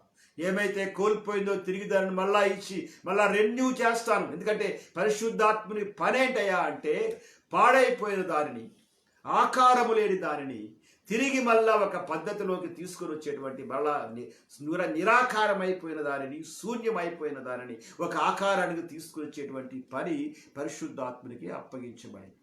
అందుకనే ఆయన వచ్చాడు. Praise the lord. రెన్యూ చేయడానికి, రక్షింపబడి యేసు క్రీస్తు రక్తంలో కడగబడిన వారి జీవితాలు మళ్ళా తిరిగి రూపాంతరము పొందడానికి. ఆమె 12వ వచనంలో ఉంటుంది, రోమాపత్రిక 12వ అధ్యాయము 1వ వచనంలో ఉంటుంది. ఆ వ్యక్తులు తిరిగి 2వ వచనంలో తిరిగి రూపాంతరము పొందడానికి పరిశుద్ధాత్మ యొక్క పని. ఈ దినాన్ని దేవుడు నీతో మాట్లాడుతున్నాడు కదా. ఈ లాక్డౌన్ సమయం లోపల నీ లోపల రూపాంతరము రావాలని దేవుడు కనిపెడుతున్నాడు. నీ గురించే పరిశుద్ధాత్ముడు కనిపెడుతున్నాడు సమయం. దేవుని రాకుండా ఇంకా ఆగుతున్నాడంటే కారణం ఏంటంటే, నీ గురించే కనిపెడుతున్నాడు దేవుడు. నీ లోపల ఇంకా రూపాంతరము లేకపోవడాన్ని బట్టి. ఒకవేళ నీ గురించి అడిగితే, ఒకవేళ నీ పేరు చెప్పి పరిశుద్ధాత్మ ఏమంటాడంటే, అయా బాబు, ఇయో నీ కుమార్తె ప్రభా, నీ రక్తంలో కడగబడిన ఈ కుమార్తె, నీ రక్తంలో కడగబడిన ఈ కుమారుడి ప్రభానైనా ఇంకా రూపాంతరంలోకి రాలేదు, కొద్దిసేపు ఆగు బాబు అని చెప్పి పరిశుద్ధాత్ముడు తండ్రిని ఒకవేళ బతిమలాడుతున్నాడేమో నీ గురించి. ఒకవేళ ఇలాగే దేవుడు బ్రతిమలాడితే మరొక మాట ఏముందంటే, అది ఫలించినా సరి. గమనించారా అండి? అది ఫలించినా సరి, ఆ వ్యక్తి యొక్క ఆలోచనలు మార్చుకున్నా సరే, ఆ వ్యక్తి యొక్క తలంపులు, ఆ వ్యక్తి యొక్క బిహేవియర్, లేకపోతే యాటిట్యూడ్, ఇవన్నీ కూడా మార్చుకుంటే సరి ప్రభు నాయన. లేకపోతే ఏమంటాడండి, లేని ఎడల నరికించి వేయమని అతనితో చెప్పాను. పిల్లరా, దేవుడు సమయం ఇస్తున్నాడు. ఈ సమయంలో చాలామంది మీ ఆలోచనలో ఉండమ్మా, చాలామంది ఆలోచనలో ఉండం, చాలా మంది ఆలోచనలు వేరుగా ఉంటాయి. వారికి ఒక తలంపు వచ్చిందంటే దాని మీదే పరిగెడతారు అంతేనమాట. ఇంకా రాకడ గురించి కానీ, సిద్ధపాటు గురించి కానీ, పరిశుద్ధత గురించి కానీ ఏమి ఆలోచనలు ఉండవు ఏమాత్రం కూడా. వాళ్ళు ఏమైపోతారంటే వారు ఏమనుకుంటున్నారో అదే వారికి పరిశుద్ధత, వాళ్ళు ఏమి చేస్తున్నారో అదే వాళ్ళకి న్యాయం, అదే వాళ్ళకి ధర్మం, అదే వాళ్ళకి దేవుని యొక్క ధర్మశాస్త్రం అనేటువంటి గుడ్డితనములోకి అపవాది తీసుకుని వెళ్ళిపోతూ ఉంటాడు. ఈ దినాన్ని దేవుడు నీతో మాట్లాడుతున్నాడు. సహోదరుడా, దేవుని వాక్యాన్ని వింటున్నటువంటి నీతో దేవుడు మాట్లాడుతున్నాడు. ఆలోచించుకో ఒకసారి. నీ గురించి దేవుడు కనిపెడుతున్నాడు ఈ సమయం లోపల. నీ మనసులో ఇంకా రూపాంతరం లేదు, ఇంకా పాత వాటిని పట్టుకుని పరిగెడుతున్నావు. నువ్వు అనుకుంటున్నావు దేవుడు నా పక్షాన ఉన్నాడు, నీ ఆశీర్వాదాలు చూసుకుంటున్నావు, నీ ఆలోచనలు చూసుకుంటున్నావు, నీ ఇంటిని చూసుకుంటున్నావు, నేను దేవుడు ఇంతగా దీవించడనే అనేటువంటి ఆలోచనలోనే ఉన్నావు. కానీ వ్యక్తిగతంగా నీ జీవితంలో దేవునితో పరిగెత్తకుండా వేరొక వ్యక్తితో వేరొక అలవాటుతో వేరొక పరిస్థితుల్లో పరిగెడుతున్నటువంటి మాట నువ్వు మరిచిపోతున్నావు నీవేమాత్రం కూడా. అందుకనే నీ ఆలోచన మనసు లోపల 80% 90% నువ్వు అనుకున్న దాని కొరకే ఆలోచిస్తావు, కానీ ప్రభుతో కలిసి ఉండలేకపోతున్నావు. ఇది నాన్న దేవుడితో నేరుగా మాట్లాడుతున్నాడు. ఆయనతో ఉండాలని ఆశపడుతున్నాడు చాలామంది. అందుకనే అంటాడు, ప్రభు అంటాడు కదా, ఒకవేళ కానీ ఈ యొక్క మాట, ఈ మొక్క అంటే ఈ యొక్క నేను ఇంత త్రవ్వినా, ఎరువు వేసినా, ఇలాగ దీవించిన వాళ్ళ బిడ్డల్ని దీవించాను, వాళ్ళ బిడ్డలకు ఉద్యోగాలు ఇచ్చాను, వాళ్ళకి ఉద్యోగాలు ఇచ్చాను, వారిని దీవించాను, ఇన్ని చేసినప్పటికి కూడా నీ సన్నిధిలో ఒక్క అర్ధ గంట లేకపోతే గంట సేపు కూడా మోకరించి ప్రార్థన చేయకుండా ఉంటున్నారు ప్రభువా అనేటువంటి మాట ఒకవేళ పరిశుద్ధాత్ముడు చెప్తే ఏమవుతావు? కొంతమందికి చెప్పమంటారా అండి? మందిరానికి వచ్చి ఇలా మోకరించి 3 నిమిషాలు 5 నిమిషాలు అయిపోతే గ్రేట్ అండి. వాళ్ళకి వెంటనే లేచి ఒక ఫీలింగ్ ఇచ్చి వెళ్ళిపోతారు బయటికి. బుద్ధి లేనితనం అది. అపవాది కళ్ళకు లోపల కంప్లీట్గా చీకటి కలిగిస్తేటువంటి సమయం అది. నువ్వు వచ్చేసి ఒకలా మోకరించేసి ఒక 5 నిమిషాలు కళ్ళు మూసుకొని వెళ్ళిపోతే మహాప్రార్థన అయిపోయింది అనుకున్నావు నువ్వు. ఏమైనా ఆఖరి దినాలు ఉన్నాయి, జాగ్రత్త. దేవుడితో మాట్లాడుతున్నాడు ఈ సమయం లోపల. ఆయన నిన్ను ప్రేమిస్తున్నాడు, నీ కుటుంబాన్ని ప్రేమిస్తున్నాడు, నీ బిడ్డలను ప్రేమిస్తున్నాడు దేవుడు. అందుకనే నీకు సమయం ఇస్తున్నాడు ఈ సమయం లోపల. ఆయనతో కలిసి కూర్చోడానికి ప్రయత్నించు, వాక్యాన్ని తెలిసి చదవడానికి ప్రయత్నించు. నీకున్న జ్ఞానమే, నీకున్న ఆలోచనే న్యాయం కాదు. నీకు వచ్చిన తలంపే ఏమాత్రం కూడా, అది వేరే తలంపు ఏమాత్రం కూడా కాదు. మోసపోతున్నావు కంప్లీట్గా. అందుకని దయచేసి ఒకసారి వాక్యంలోకి వచ్చి వాక్యాన్ని పరిశీలించి వాక్యం మీద నిలబడితే దేవుడు ఆ సమయంలో మాట్లాడబోతున్నాడు. ఆయన రాకడ లోపల ఎత్తబడ్డానికి అవకాశం ఉంటుంది. సంఘం లోపల ఒక మంచిగా పరిశుద్ధాత్మ దేవుడు నిన్ను ఏర్పాటు చేస్తాడు. అందుకని అంటాడు కదా, నేను త్రవ్వాను, ఎరువు వేశాను ప్రభువా, ఈ సంవత్సరం కూడా కనిపెడుతున్నాను ప్రభు. ఒకవేళ ఈ సంవత్సరం కూడా దేవుడు కనిపెడుతున్నాడేమో. మనకంటే ముందు వెళ్ళిపోయిన వారు మనకంటే గొప్పవాళ్ళు కాదు ఏమాత్రం కూడా. వాళ్ళకంటే మనం గొప్పవాళ్ళం కాదు, క్షమించండి. మనకంటే ముందు వెళ్ళిపోయిన వారికంటే మనం గొప్పవాళ్ళం కాదు ఏమాత్రం కూడా. కానీ దేవుడు ప్రేమించి మళ్ళా తిరిగి బాగా బలపరచబడ్డానికి ప్రభు పిలిపి వచ్చినప్పుడు, ఆయన శబ్దము కేక వినబడినప్పుడు అందరితో పాటు నువ్వు కూడా లేచి వెళ్ళడానికి దేవుడు నీ కొరకే సమయాన్ని పొడిగిస్తున్నాడు. లోబడ్డావా? నువ్వు కోల్పోయిన ఆ యొక్క కృపావరాలన్నీ దేవుడు నీకు ఇచ్చేస్తాడు. నాకు కృపావరాలు వద్దు బాబు, నాకు ఈ బ్రతికే బాగుందంటే నిన్నెవరు మార్చలేరు, నిన్నెవరు ఏమీ చేయలేరు. కానీ మరొకసారి దేవుడు పరిశుద్ధాత్మ దేవుడితో మాట్లాడుతున్నాడు. మాటకు లోబడితే దేవుడు నిన్ను బలంగా దేవుడు దీవిస్తాడు. ఈ సమయంలో దేవుడు మన వినికిడిలో ఈ వాక్యమును మన వినికిడిలో దేవుడు జ్ఞాపకం చేసుకుంటాడు. ఈ సమయం లోపల పిల్లరా క్షమించండి, ఆఖరి మాట ఒకటి మర్చిపోయాను నేను, దాన్ని కూడా దేవుడు గుర్తు చేయమని చెప్తున్నాడు. చూడండి ఒకసారి, ప్రకటన గ్రంథము 2వ అధ్యాయము. ప్రకటన గ్రంథము ఫైనల్ గాడ్స్ వార్నింగ్ ఇది. ప్రకటన గ్రంథము 2వ అధ్యాయము మొదటి భాగం నుంచి చూడండి ఒకసారి. 7 ఎఫెసులో ఉన్న సంఘపు దూతకు ఇలాగున వ్రాయుము. ఓకే, 7 నక్షత్రములు తన కుడి చేత పట్టుకొని 7 దీపస్తంభముల మధ్య సంచరించువాడు చెప్పు సంగతులు ఏమనగా, నీ క్రియలను, నీ కష్టమును, నీ సహనమును నేను ఎరుగుదును. ఇంకా నీవు దుష్టులను సహింపలేవనియు, అపోస్తులను కాకయే తాము అపోస్తులమని చెప్పుకుని వారిని పరీక్షించి వారు అబద్ధికులను నువ్వు కనుగొంటివనియు, నీవు సహనము కలిగి నా నిమిత్తము భారము భరించి అలయలేదని నేను ఎరుగుదును. ఎస్, ఇవన్నీ కరెక్టే. అయినను మొదట నీకుండిన ప్రేమను నీవు వదలితివని నేను నీ మీద తప్పు ఒకటి మోపవలసి ఉన్నది. మొదట నీకుండిన ప్రేమ అంటే మనుషుల మీద కాదు. మొట్టమొదట నీకున్న ప్రేమ దేవుని మీద నీకున్న ప్రేమ. దేవుని మీద నీకు ప్రేమ ఉంటే వచ్చి 2 నిమిషాలు అలా దేవుడు ముఖం చూపించి వెళ్ళిపోవు ఏమాత్రం మందిరంలో. ఎందుకంటే ప్రేమ, ఆ దేవుని మీద ఉన్నటువంటి ప్రేమ ఉంటే వదలలేవు ఏమాత్రం కూడా. కాసేపైనా, ఒక అర్ధ గంట అయినా, ఒక గంట సేపు అయినా అలాగే కూర్చొని ఉంటాం అంతే. ఇకండి అందుకని అంటాడు కదా, చూడండి, నువ్వు ఏ స్థితిలో నుంచి పడితేవో అది జ్ఞాపకము చేసుకొని మారు మనసు పొంది ఆ మొదటి క్రియలు చేయము. అట్లు చేసి నువ్వు మారు మనసు పొందితే సరి. అలా నేను నీ యొద్దకు వచ్చి నీ దీపస్తంభమును దాని చోటు నుండి తీసివేతును. కమాన్, నీ ఇష్టమే. దానికి సమయం లోపల వాక్యం నీకు అప్పగించబడింది, సమయం నీకు అప్పగించబడింది. నువ్వేమి నిర్ణయించుకుంటావో నిర్ణయించుకుంటే మంచిది. ప్రభు రాకడలో నీవు కూడా సంఘంలో ఉండి ఆ యొక్క పెండ్లి విందులో పాలు పప్పులు పొందడానికి, మధ్యాకాశంలో ఆయనను కలవడానికి ప్రత్యేకమైన సహాయం ఉంటుంది. ఈ మాటలు మన వినికిడిలో దేవుడు దీవించునుగాక. ప్రార్థన చేసుకుందాం. పరిశుద్ధమైన దేవా, ఘనమైన తండ్రి, మీ పాదములకు వందనాలు నాయన, స్తోత్రాలు చెల్లిస్తున్నాం తండ్రి. ఇదిగో ఈ సమయంలో ప్రభు నాయన దేవా, మీ మహాకృపను బట్టి మీరు మాతో మాట్లాడారు, మీకు వందనాలు. ఆఖరి సమయంలో మీరు ఇంకా మా కొరకు కనిపెడుతూ ప్రభు నాయన, మీరు అక్కడ ఆలస్యం అవుతుందంటే దానికి కారణం ప్రభు నాయన, మేము ఇంకా సిద్ధపడలేదు కనుక ప్రభా, మమ్మల్ని ప్రిపేర్ చేయడానికి తని నాయన మా కొరకు సమయం ఇస్తున్నారు ప్రభు. మీకు స్తోత్రాలు చెల్లిస్తున్నాం. మీరు ఇచ్చిన సమయాన్ని జాగ్రత్తగా వాడుకోవడానికి ప్రభు నాయన, మా సొంత ఆలోచనలు వదిలిపెట్టి మా జీవితంలో నిజమైనటువంటి మార్పు కలిగి ప్రభు రూపాంతరంలోనికి వచ్చిన ఆయన దేవా, మిమ్మల్ని ఎదుర్కోవడానికి కావాల్సిన రీతిగా ప్రిపేర్ చేయమని ప్రార్థన చేస్తుంటున్నాం తండ్రి. దేవా, మీ సహాయం దయచేయండి. ఒక పద్ధతికి అలవాటు పడిపోయాం ప్రభా నాయన. ఆ పద్ధతిలో ప్రభా తండ్రి మీ దగ్గర కూర్చొని ప్రార్థించేటువంటి పద్ధతి లేకుండా అయిపోయిందని ఒప్పుకుంటున్నాం ప్రభా నాయన. వ్యర్థమైన మాటలకు ప్రభా, ఉపయోగం లేనటువంటి ఆలోచనలకు నాయన, వాటి కొరకు కూర్చొని మాట్లాడడానికి ప్రభా నాయన గంటలు గంటల సమయాన్ని ఇవ్వడానికి ప్రభా అలవాటు పడ్డాం. కానీ ప్రభా తండ్రి నాయన దేవా, మీతో కలిసి కూర్చొని ప్రభా నాయన ఏకాంతముగా కొంత సమయాన్ని మీకు ఇవ్వడానికి ప్రభా నాయన మేము అలవాటు పడలేదు ప్రభా. దానికోసమే మరలా మీరు దినాలు పొడిగిస్తున్నారు తండ్రి నాయన. ఈ సమయంలో ప్రభా తండ్రి బిడ్డలందరినీ మీ చేతులకు అప్పగిస్తున్నాను.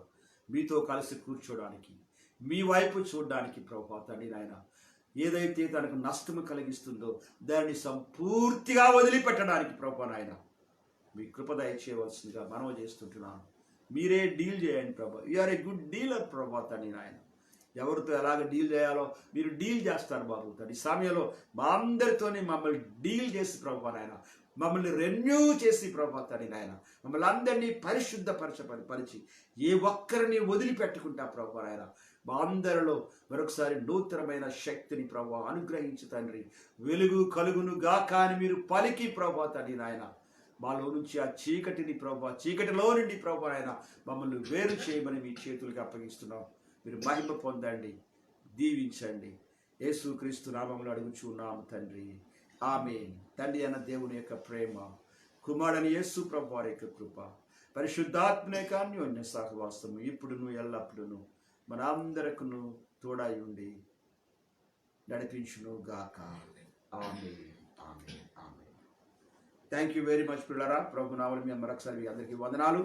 ఇంతవరకు వాక్యాన్ని అంగీకరించి వాక్యాన్ని విన్నందుకు దేవునికి స్తోత్రం. బాగా ప్రార్థించండి ఈ విషయం లోపల. ఒకవేళ సిద్ధపాటు లేకపోతే సిద్ధపాటు కలిగి ఉండడానికి ప్రయత్నం చేయండి. దేవుడు మిమ్మల్ని దీవించును గాక. ఆమేన్.